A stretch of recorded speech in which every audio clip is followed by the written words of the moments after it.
اور اگر کھائیں تو کچھ نفع نہیں۔ اور وہ یہ بھی کہتے تھے کہ کلام میں لکھا ہے جو چیزیں اندر یعنی بدن میں جاتی ہیں وہ ناپاک نہیں کرتی۔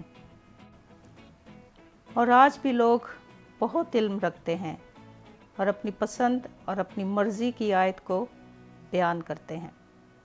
سو ایک تنازع کھڑا ہو گیا جس کو سلجھانے کے لیے پولس رسول نے تفصیل سے بیان کیا اس صورتحال میں ایمانداروں کو کیا کرنا چاہیے۔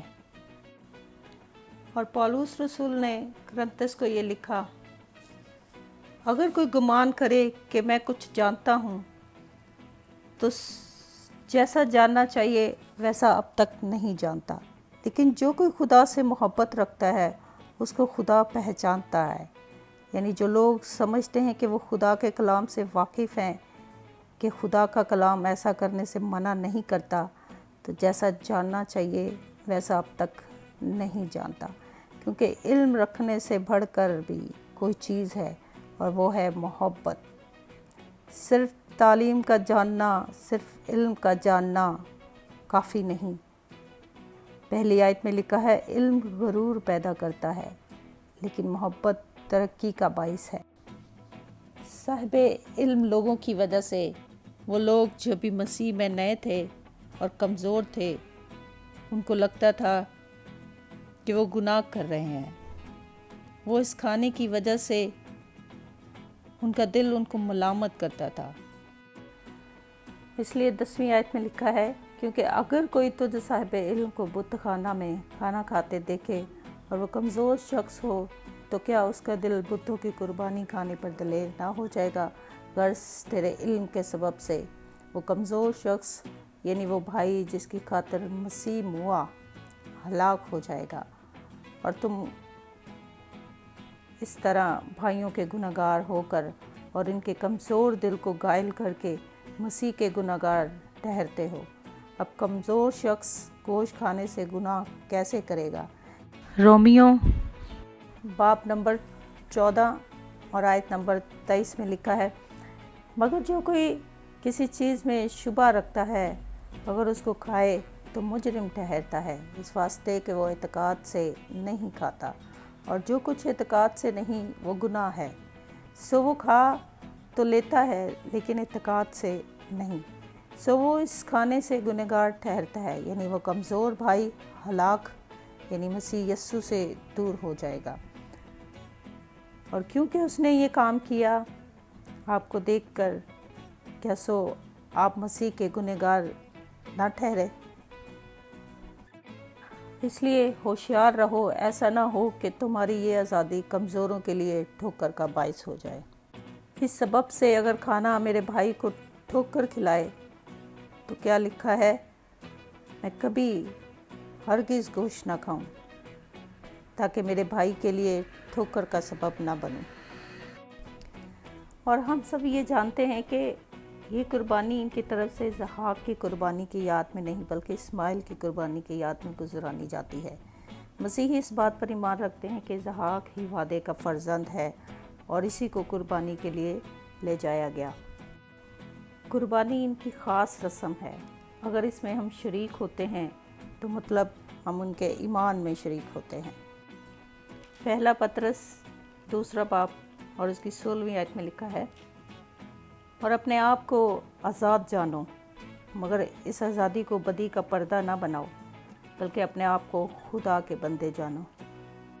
معاشرتی طور پر ہمیں ضرور ایک دوسرے کے ساتھ مل جل کر رہنا چاہیے تاکہ مسیح کا کردار ان پر ظاہر ہو، ان سے اپنی مانند محبت رکھے، لیکن خاص مذہبی رسومات کا حصہ نہ بنے، کیونکہ آپ بہت سے مسیحی لوگوں کے لیے ٹھوکر کا سبب بن کر اور مسیح کے خلاف گناہ کر کے کسی غیر ایماندار کو مسیح کے لیے نہیں جیت سکتے۔